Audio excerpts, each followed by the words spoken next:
It was only a matter of time before Candyman, he came back here. A story like that, a pain like that, lasts forever.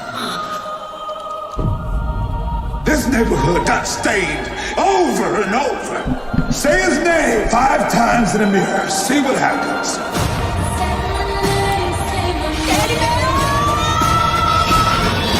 Candyman will live forever. Rated R.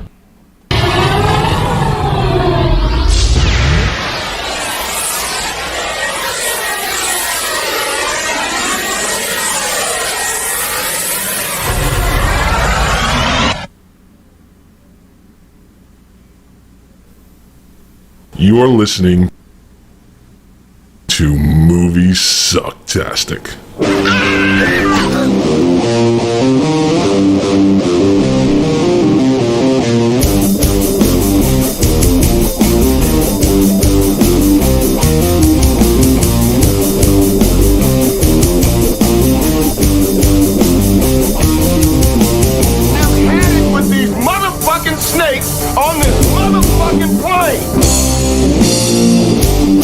Now we got drinks? Oh, they free.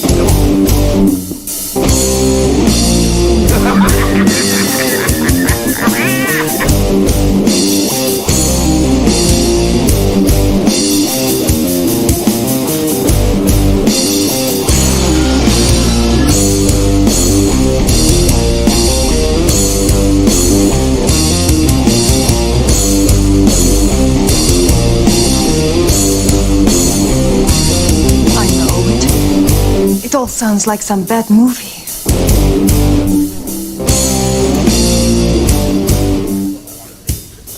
You know, I'm watching our intro because, you know, I watch it every week. I do love honey. Sorry. Anyway, yes, intro. I was going to say, one of the things that you were focusing on when you made the intro was these are all films we've reviewed. Mm-hmm. We never reviewed Top Secret. No, we did not. So that did a good ending. No, of course. Yes. We have to review that at some point. I mean, it's a parody. How do you review a parody film? I don't. You know, what's the detail? Well, the only time I've ever reviewed a parody film on the show was Vampires Suck because I saw it at the drive-in. Right. Yeah. Yeah, and even then it was like, yeah, it was funny. It was all right, and I didn't have much to say. Parodies. What are you going to go into? Well, I will say this. I mean, maybe if we did something like Top Secret, we could do like Airplane 2, Top Secret. We could do like that episode could be reviewing that style of film during that time period, which is... I wouldn't mind doing a parody retrospective. I mean, it's a genre that has like very few gems and a lot of detritus. Wow, that's a word. Detritus. No, I know it's a word. I read occasionally. I listen to my books lately. No, hey, when you got to commute, I wish I had a commute now because I would do that. Yeah, I'm actually losing reading time by not driving to work. I'll tell you. How's that sound? Well, well, you know what? I'm not going to fault you for having a really good commute or having a short one because we decided to move a little further away for a much better lifestyle. Let's put it that way. But it also means that I'm about 20 minutes further away from work. During the pandemic, there was nobody on the road. I was flying to work. Flying. I was getting there in no time. Wait. Hold on. Yeah. Is it over? Pandemic is not over. Okay, you scared me there. I'm sorry. All right. But I didn't catch the news today. When you said it past tense, it threw me off. You're right. I shouldn't have done that. But the traffic has come back. Mm-hmm. The traffic has come back completely. Everyone that was working from home, for the most part, and you know what it is too? I know we'll start the review in a second, but we've had a lot of people. The real estate market here in New Jersey, specifically New Jersey, is absolutely bonkers. Down here too. Everything has gone up in value, like big time. But what we're getting a lot of here in New Jersey is we're getting a lot of New Yorkers moving into New Jersey. Oh. So we're getting people moving out of New Jersey, and they're being replaced with New Yorkers. So, and anyone that has the ability to work from home, that's fine. But what they've been replaced with are people moving in that don't work from home that are back on the road. So it's canceled each other out. Mm-hmm. I'm thinking, oh, great. We got tons of tech jobs. We got tons of supervisor jobs. We have tons of managerial jobs that can be done from home. They don't have to go in. And what it's been replaced with is people that have moved here that don't work from home. So the little bit of joy that I had for nearly a year is gone. It was amazing. I'm not even going to comment on it because I don't want to delay the movie review anymore. Okay, I'm sorry. Because I'll spend 10 minutes on the topic. So It's just God a forbid. little bit of a rant. Yeah. So, All right. Yeah, no. So what? Yeah. So, welcome to Moviesucktastic, our October edition, one of our October editions, and we are reviewing the 2021 Candyman sequel. Yes. Oh, you know what's on the slide right now is the laundromat manager. That guy. He's the shot that I found. He's reading a book when he sees him. I think for the first time. It's a Clive Barker book. Yeah. What Weave World. Yeah. Weave World, right? Exactly. That's exactly Not a what it fan. was. No, me neither. But it's kind of neat, that they incorporated it's it. an homage, considering Clive Barker had no involvement with this version of Candyman. Good. Thank you. Well, I think one of the things that's refreshing about this is that we have like an early 90s, late 80s, early 90s horror film about like urban based. It's early 90s. 92, the first one came Yeah, 92. I was going to say late 80s, early 90s. I'm saying it's still that time period, like the overlap. Well, but sure. Anyway, we have an early 90s horror film set in an urban environment about a black mythological killer. Right. And it was written by a gay white British guy. And who is very sick but still alive. Is he? Yeah, he's yeah. he's living with AIDS, but they made yeah. they made a lot of medical advancements with AIDS medicine, and people apparently, thankfully, can live longer, like fruitful lives because of this new medication that is out for it. See, this is how far away I am from my teenage years when I worshipped Clive Barker. I had no idea he even had AIDS. Yeah. So yeah. I mean, it's shocking. I'm not speaking. I just don't care for some of his. I'm just not a huge fan. That's all. I'm not knocking. No, the guy. I mean, I still love the first Hellraiser film. I still do enjoy Nightbreed. No. I do like that film. Here's the word, like. Like. I like you. Like. I have a director's cut. I can't bring myself to watch it. Oh no. That's how much. I saw that in the theater, dude. You also dragged everyone to see Hellraiser 2 in the theater. And I apologized afterwards. Yes, you did. I wasn't there for that. Even I was astounded. It's like, guys, everybody, and I even drove everybody. I was like, I'm sorry, I took you here. It's horrible. You know what? You and we've apologized for taking people to movies a little too often. Yeah. We have. Well, when you take a first date to see Seven, what are you gonna do? I still tell that story. I was like, you ever take a first date to a movie? Yeah, what'd you go see? Oh yeah, we saw Shakespeare in Love. I have a friend who took a girl to see Seven. They're like, what? Really? He made me fuck her with it. That's. I remember I was sitting there when he's going, "Get it off me! Get it off me!" I was like, this is probably a bad idea. I think I fucked this one up. Now, if you get a second date by taking a chick to see Seven, you're in good.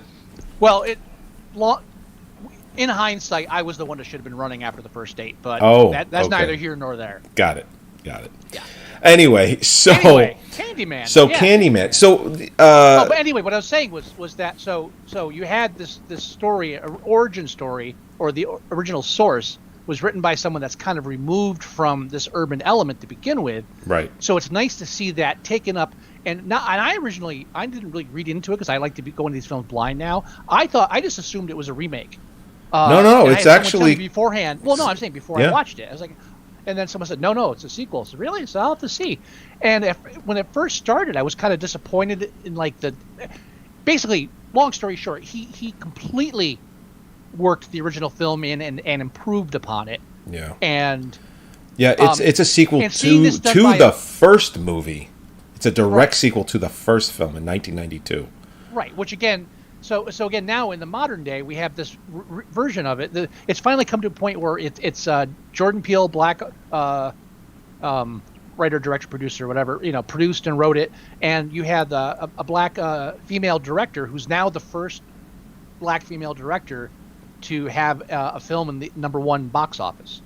Oh, no kidding! Wow. Yeah, because second week box office totals. Candyman beat out. Yeah, I have it. I actually brought my guy. Free Guy. I actually brought it up. It made $22 million its opening weekend, which it came out August 27th. Yeah, it made $22 million opening weekend. Free Guy made 13. So yeah, #1 movie that weekend. $22 million during the pandemic. During a pandemic is pretty good. Considering that Venom, and pretty bad. Considering that Venom just last weekend made $90 million, which that's pretty good. I mean, I don't think the first film made that much. Actually, my kids went to see it opening night. I heard it's fun. They enjoyed it. Yeah, they went Thursday night actually, and it was dead. So yeah, good. Yeah. Oh, because that's my only concern was having a lot of people in there.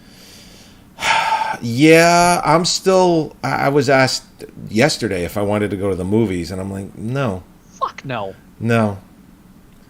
Maybe when I get my booster, I would consider it. Even then, no. I would really like, I think I brought this up. I did. I would like to see the Batman in a theater. I would too, but we'll see come March. But who knows what numbers look like in March. Right. So I also feel that Candyman, this Candyman 2021, vastly improves upon the original story, or the original film. Let's just say the original film. Yeah. Because even though we did have a focus of the origin story of this black mythological boogeyman was that he was disfigured and attacked by white people because he dated, he either slept with or tried to run away with or dated a white girl. Which the first film, they talk about that. The second film, they actually show that scene where he's getting his hand cut off and they put the hook in. He smeared the him. Silhouette puppet thing. No, I'm talking about the original trilogy, Candyman trilogy. In the original Candyman trilogy, the first film talks about, the one from 92, talks about him being, attacked and, hand cut off, smeared him in honey, bees attacking him. The second film is where they actually show that footage. They actually show him being dragged out into a field, his hand cut off, meat hook put in, honey on him, bees, and then he dies, all that stuff, looking in a mirror. They show him so he could look at himself, and then that's how the legend is born. They show that in the second film. I think it's called Candyman. Is it Welcome to the Flesh or Farewell to the Flesh? Farewell to the Flesh. And Candyman: Day of the Dead is the third one. So here's the thing: the second and third film are not good. I forgot that there were two sequels. Yes. Yeah. And I really kind of feel like this film is a sequel to the first one. It is a direct sequel to the first movie. Thank you. It does No, it does not even take into account the second and third film. See, and I would like to keep that way. No, where I'm going with it is there are a lot of people, we'll just say they're white people, they're very angry at all the white people that died in this movie. Really? It's a thing. Listen, I noticed that there's an agenda happening with this movie, and I don't. Agenda. It's It's not an agenda. Well, it's a theme. It's the story. It's the subtext. I wouldn't call it an agenda. No, Agenda listen. means they're trying to. This isn't a propaganda film. This is a horror film. It is a horror This isn't- film. Yeah, it is a horror I mean, film, but and I'd say I listen, wouldn't- listen. I'm on. No, I would definitely say there's. Listen, come on, like 14 white people die. That Good. That's. Look, come on. Well, here's. Listen, I don't mind. I enjoyed the film. Here's what I like about this film. Okay, and go ahead. Black people die in this film too. So they're It's there. flashback only. What? Flashback No, only. wrong. The two kids in the bathroom. That's a flashback. That's not a flashback. That's a flashback. That's not a flashback. That's the laundry guys. That's a flashback. That's his flashback. No, not that one. The two kids in the bathroom. Where they won't let the little brother in. That's a flashback. That is not a flashback. It That is modern day, just like the five girls in the school bathroom was modern day. That was modern day too. That was not a flashback. I'm pretty sure that was a flashback. No, that was not the laundryman. The laundryman is in the original scene with the kid taking his laundry in. Yeah, I know. That's that scene. That is not the same kid. That is You modern day. That is not a you flashback. There's no reason to have a flashback at that point, and the flashback doesn't. And if it was a flashback, it has nobody in it from the film. So why would it be a flashback? Pretty sure it's a flashback. It's not a flashback. All right, after I'll look it up later, but pretty sure it was. You can apologize later. It's okay. We'll see about that. No, I'm telling you, it's not a flashback. Okay, so but here's the thing. But here's Listen, I enjoyed the film. They can kill 30 white people. I'm just saying there's a lot of white people that die in this movie. right, and that's the point, though. That is. But I will also say this: it's nothing new. The Candyman films have always been urban. It's always been. Right. You say Candyman 5 times in a mirror, you're fucking dead. Doesn't matter what color you are.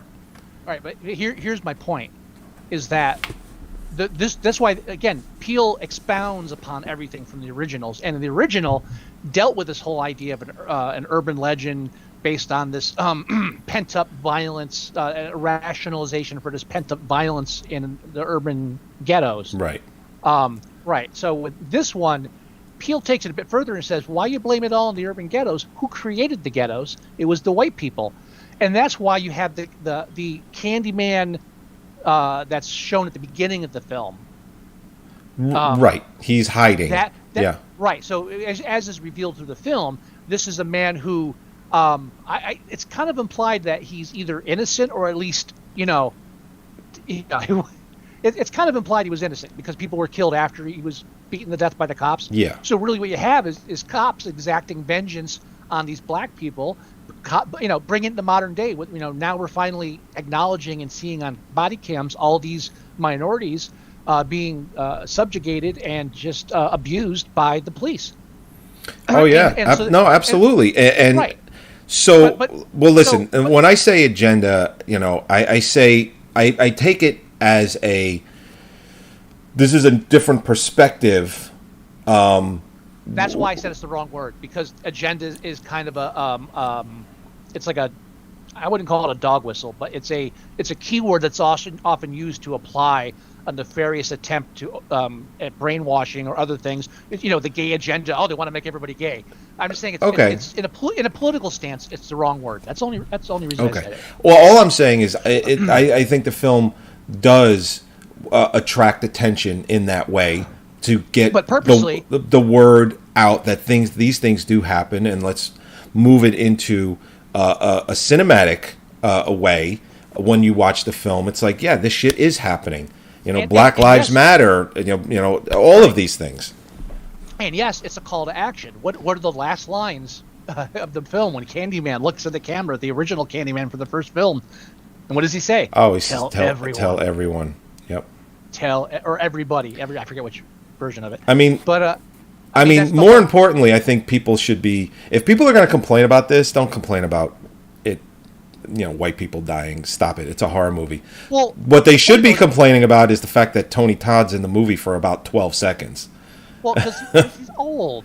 They CGI'd him young in those shots. That's right. And 12 minutes is all we need of a CGI'd young person. 12 seconds. We learned that from like the Avengers Endgame. Well, there are some cool shots because throughout the film, this character, when he looks in the mirror, he sees, the Candyman, the original one that got beaten to death. And I know I'm skipping ahead to the end of the film, but there's a shot of him walking by, getting goosebumps because such a good shot. When he's walking by the police vehicle and you see the reflection on the other end, it's Tony Todd. It's the original Candyman. Right. Well, the original in this film. The 1992 Candyman. Right. So, but the thing is, it's like the movie, it moves itself along. It paces itself in such a way where you're introduced to there's 3 different Candymen, and the film. Well, there's more than that. There's more than that. That's the whole point of it. It's like there's Candyman everywhere. It's like when Freddy Krueger, what was it, the second film or the third film, he goes, there's an Elm Street in every town. It's basically like the same concept. The importance of God damn, what was I just gonna fucking say? Don't you hate that? I do. I don't feel responsible though. The importance of Peele rewriting this film and expanding the mythology to have other Candyman is the point of saying, you think modern black people only have to look back to like Victorian times to some painter to find somebody that was abused by white people? What are you talking about? This is a cyclical thing. This is something that happens over and over again, and society keeps letting it happen. And that's why there's every generation has a Candyman, because every generation has dealt with this oppression by this institutionalized racism of society. Yeah, no, absolutely. And this borders on it doesn't border on an important film. I mean, like, Judas and the Black Messiah is an important film, but this movie still is it. I think it is. Judah and the Black Messiah? Judas and the Black Messiah. Judas and the Black Messiah. You don't think that was an important film? I don't know about it.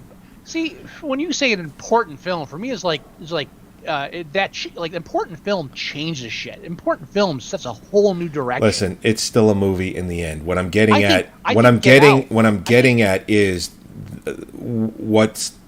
because it's based on a true story. What happens in the film, the fact that it's made, the fact that people can see it and hopefully become more educated, makes it an important film. I'm thinking important on a grander scope. For me, Get Out is an important film because it actually like reset the genre and reset an attention towards black filmmakers, black horror, urban, whatever term you want to use. Yeah. I think that's an important film. I think Judas and the Black Messiah is an informative film, but I don't think that if it hadn't been made, things would be different. Well, listen. If Get Out hadn't come out, the horror climate would be completely different. I believe it. I think it's like a major turning point. I'm not going to argue with you, but I'm also not going to. Okay. I'm also not going to 100% agree with that. That's all right. I just. No, that's just what I think. That's all. I know it's what you think. Yeah, no, I'm saying I'm not declaring it an unbroken, unchallengeable rule. I'm just saying. I think in the end, if you're going to call something important, I think important means more than just, it was about something that meant something. Yeah, I listen. In the end, they're all just movies. It's just cinema.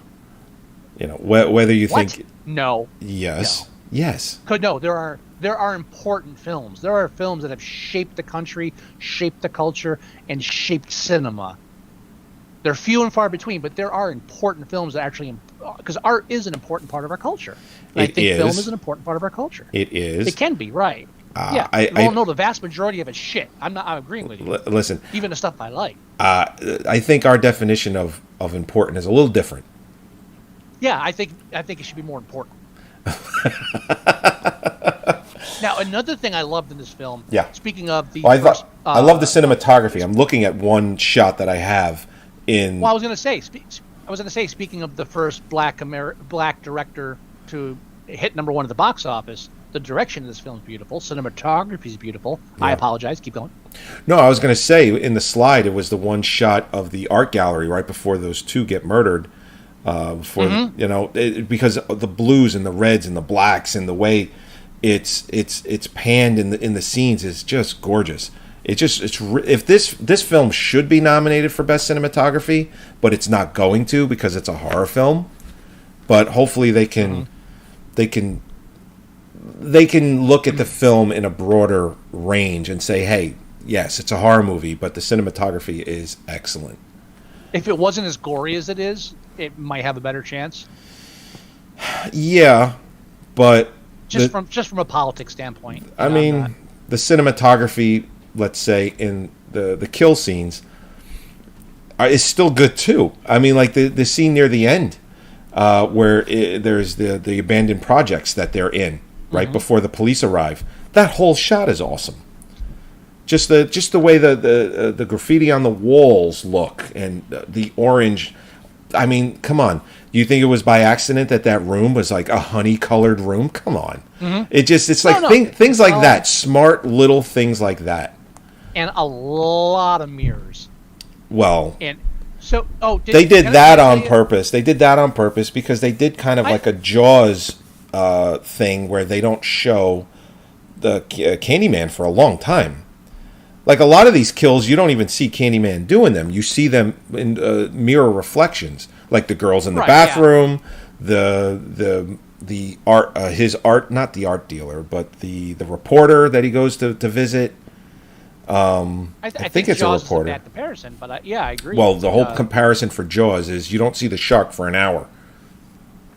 That's my comparison. Right. So you don't really see Candyman, like full Candyman stance, like where you see him till almost the end of the movie. No, you see him in the reflections in mirrors, and that's it. Yeah, but he's standing up.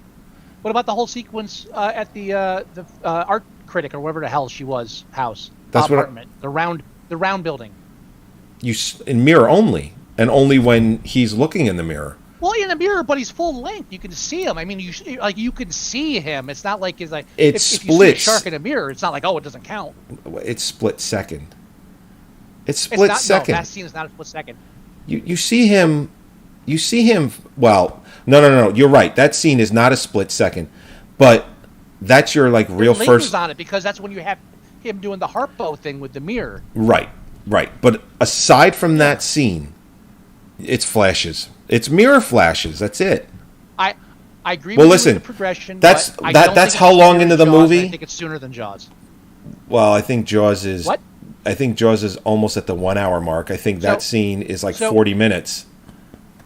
I mean, 50 minutes, something like that. It's not as severe as Jaws. That's all I'm saying. I'm saying, holy shit.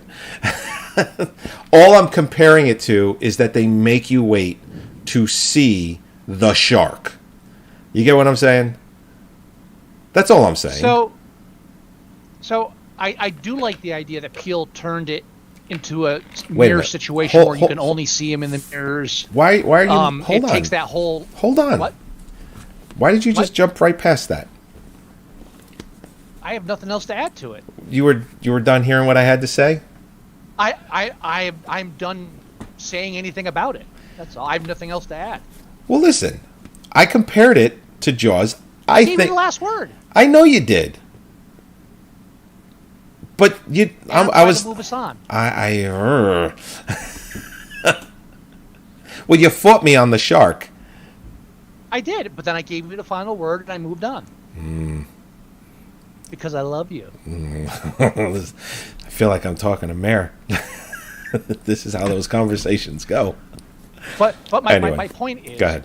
I like that fact he expanded it like that because it adds the whole dimension because you're looking in a mirror anyway. And I think a lot of it too is here's the point. Here's the real point that a lot of these people that are complaining about white people dying are missing, is that because because originally the art critic kind of blows him off in the art gallery. It's like, oh Right. yeah, we know why they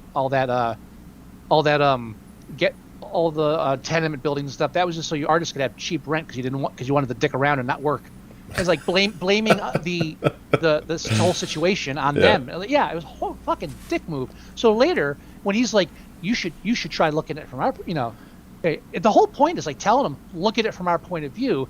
Look in the mirror. There's always someone behind you. You're always looking over your shoulder. That is the reality of a black America. Yeah. And that's the reality that most white people don't understand. I think the whole film's a metaphor for that, and that's why I think expanding the mirror realm and making mirrors so consequential. Look how many times you see Anthony McCoy's the main character's name, the one that turns into the new Candyman. He played Black Manta in Aquaman. He's the guy that played Black Manta in Aquaman. No, you're right. It just the mirror is extremely important in this film. By the way, and I do agree that it is a metaphor, and it definitely works. By the way, yes, all the way through. Yeah, especially at the end. Look at the end where they shoot him. Like they really kind of blur it. So at first, I wasn't even sure what happened. We don't have to tell you. We're gonna. But basically, the cops burst in and just shoot Candyman. Oh yeah. While he's lying there prone, not doing anything. And then later, so she's in the cop car, and the guy's in the cop car in the mirror is looking at her, explaining this to her. He's like, "Hey, you can say this, or we can put you in jail for life." Basically. Oh, you mean the Proud Boys police force? Yeah, the Proud Boys police force. Thank you. And again, just the metaphor in place, and the fact that we see him mostly in the mirror the entire time. That cop, right? Is because he gets put in that position of looking over your shoulder. The whole mirror thing, right, really is played out right to the end. Yeah, I mean, played out in a good way. Did you notice? Because it just came up in one of the slides, the art gallery where it says "You're obviously in the wrong place." That little neon light flashing, but then the word obviously and place, some of those letters were out. Yeah. Now, I'm looking at it, and I had to pause it. I'm looking at it over and over and over. And the only thing I can take out of it is you're obviously in the wrong place is a metaphor for something. Like maybe it was foreshadowing for his art dealer and the girl that gets killed. Right? I think it's a foreshadow. I'm sorry, go ahead. Sorry. Oh, and then the letters that are missing, it flashes in such a way where it says you're obviously in the wrong ace. Like you're obviously in the wrong. So I don't know. It's just like, it's obviously for a reason, and I don't exactly know. I can only speculate. I was wondering if you had noticed it too, and I did notice that, and my original thought was that the main thing is you're obviously in the wrong place. Is again, it's how this is the life of a black American. You always feel like you're in the wrong place, especially if you're not in your place, if you know what I mean. And that horrible state of being. I also think it could also be a direct reference to what was her name? Troy. No, not Troy. God damn it. Anna Marie, his wife. I just forgot the character's name. Oh, okay. As she's talking to this art gallery director or museum director, and she's saying, "Oh, I like you," and stuff. Yeah, okay. And it turns out she's less interested in her as a person and more interested in the fact that her husband is this artist who's on the rise now, being mentioned in the Candyman murders, and the fact that she comes from a past where her own artist father killed himself, and she's like, and that's the only draw to her. And it's like, yeah, that's right. That scene, he tells her he could fly. Yeah.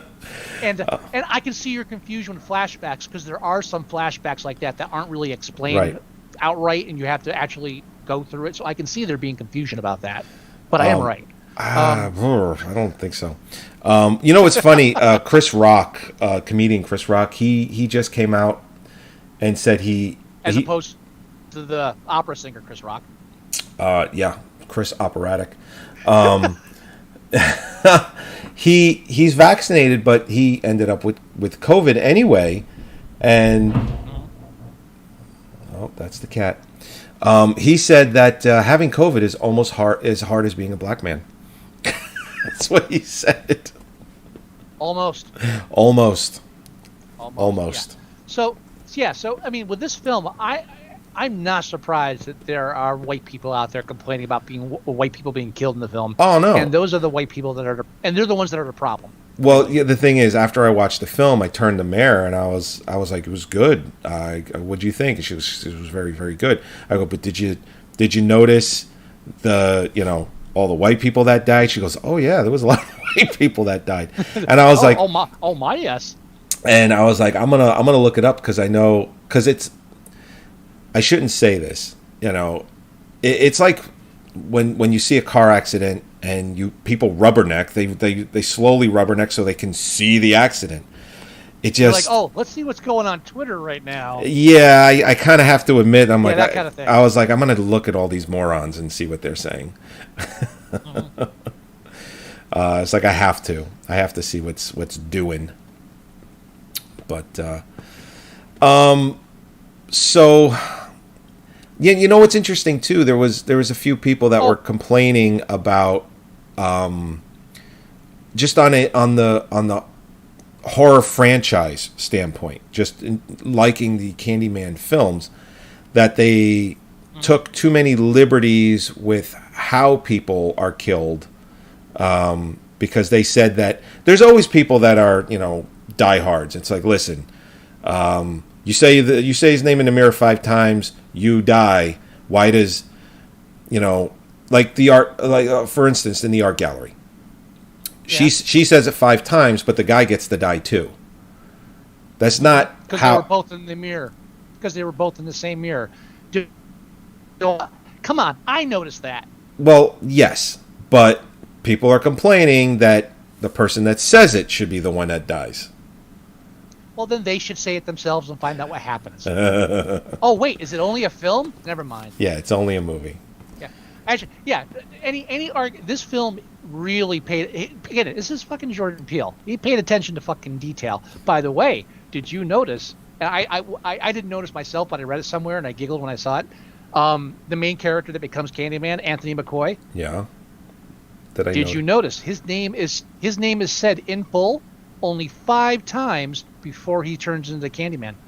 Oh, really? That's what I read. I haven't confirmed it, but why would they lie?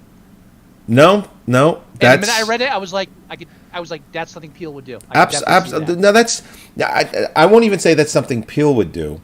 I would say that's somebody a good writer would do. Which Jordan Peele is. Right. So yes, now that you've said that to me, I can guarantee you that it's true. I guarantee that it's true. You know what? I bet I can download subtitles for this movie, and I can just do a Control F to find the name, and I bet it only comes up 5 times. I guarantee it. I'm gonna do it later. I am. But have we said enough about Candyman? I believe so. I think so. Also, the idea to use like the shadow puppet. Oh, I loved it. To tell the mythological, fucking a brilliant idea. I absolutely. I don't know if that was an original screenplay or if that. Oh, I don't know, but I'm glad they did it because it worked. It was cool. It was creepy. It was very well done. I loved it. I loved everything about it. And it also kind of visually contextualizes the idea of oral tradition or oral legends being passed on down. Oh yeah. It really, it evokes that. Well, I think it also, and I think it's just a little bit extra on what you're saying. When Candyman, the original Candyman, actually. I forget his name, but when he becomes Candyman during that time period, I believe it's early 19th century. It's the 1800s. It's during that time period. Mm-hmm. That was, puppetry and things like that. This kind of entertainment you would see if you walked into town or a theater of some kind. You would see things like that. So I think I know, that's I remember. I think that's also why it worked as well, because it goes back to a time period of no TV, there's no movies, there's no nothing. It's barely I don't even think there were light bulbs yet. So it's definitely cool, and I'm glad they did it. And it also shows that history is not only communicated through journalism or historians and stuff, but history is also passed down through tradition and through entertainment and art. Right. That is also how we learn history. And I think having the main character of this film as an artist really was a genius stroke, and it really adds a depth to that idea. Yeah. And he actually becomes like a living artwork. Yeah. In some regards. Yeah. He as a slideshow is going, I grabbed a few movie posters, and there's a few of them that say, 2020, June 2020. And I forgot that this movie was supposed to come out a year ago. And it didn't. It was supposed to come out last summer. So it's crazy that to think that this film was made 2 years ago. Yeah. A year and a half at the minimum. Crazy time. I know. Crazy time. I know. All right, let's take a look at what it's on IMDb. Oh, way too low. What the fuck is this? 6 stars? It's a 6 out of 10. You. Well, you know what? I don't hell. usually do this, but let's go to the Rotten Tomatoes. All right. I find Rotten Tomatoes not to be better, but a better gauge, I think, a little bit, because there's an audience score and a critic score, and I like the fact that there are both. All right, let's see. Both are full of shit. They really are. 84% on the critic score and 72%. That sounds more like it. 72% on the audience score. So the audience score is a little less. Must be all those complainy white people. But it is still both very good scores. It's better than a 6. It's way better than a 6. What are you thinking for this?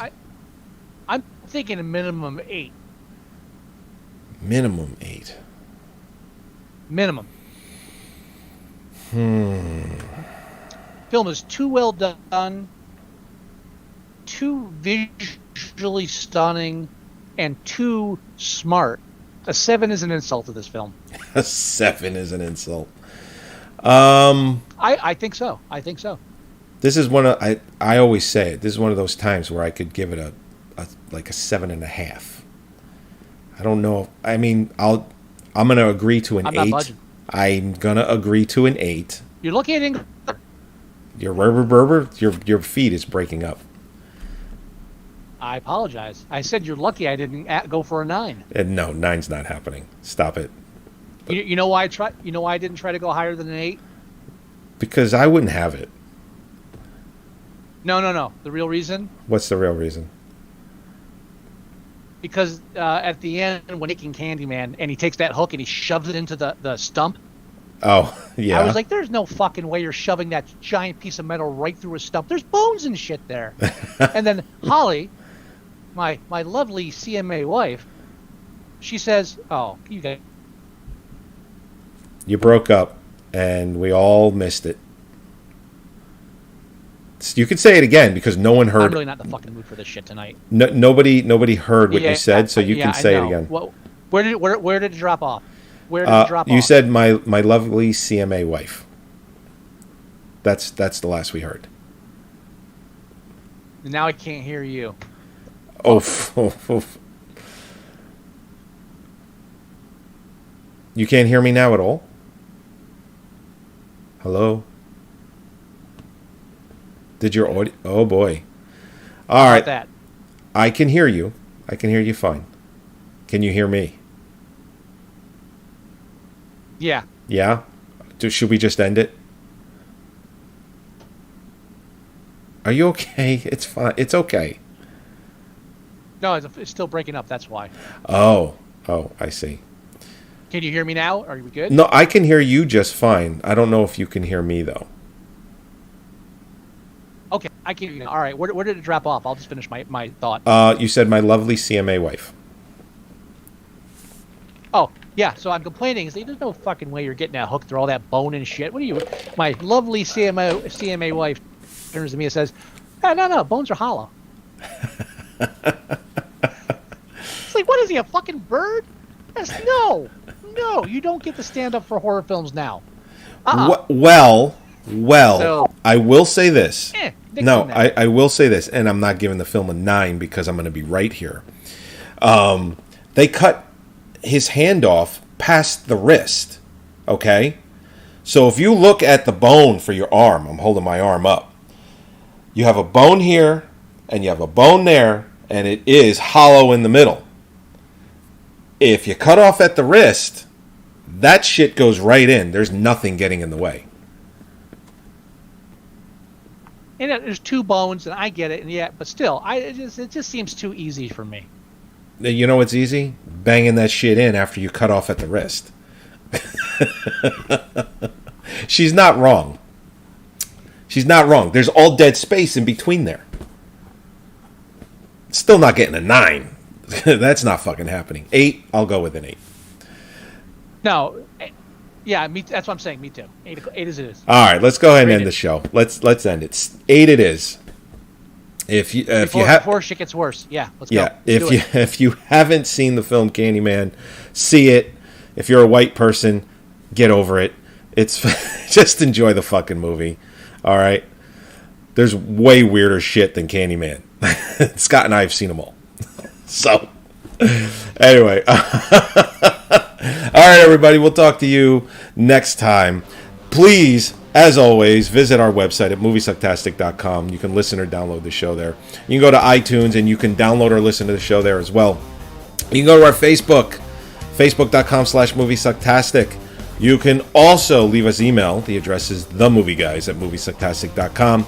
If you want to leave us voicemail, which we will play, it's 908-514-4470. Also, download the Android app for your phone, tablet, or any Android device. Go to moviesucktastic.com/mst.apk, or you can download your favorite podcast player and just do a search for Movie Sucktastic, and you can listen to all our shows that way. Mr. Wilson, do you have any words of wisdom? Tell everyone. Yes, tell everyone about Movie Sucktastic. Anyway. Yes. We'll talk to you next time. Bye-bye. Not the bees! Not the bees! This is not gonna bring back your goddamn harvest!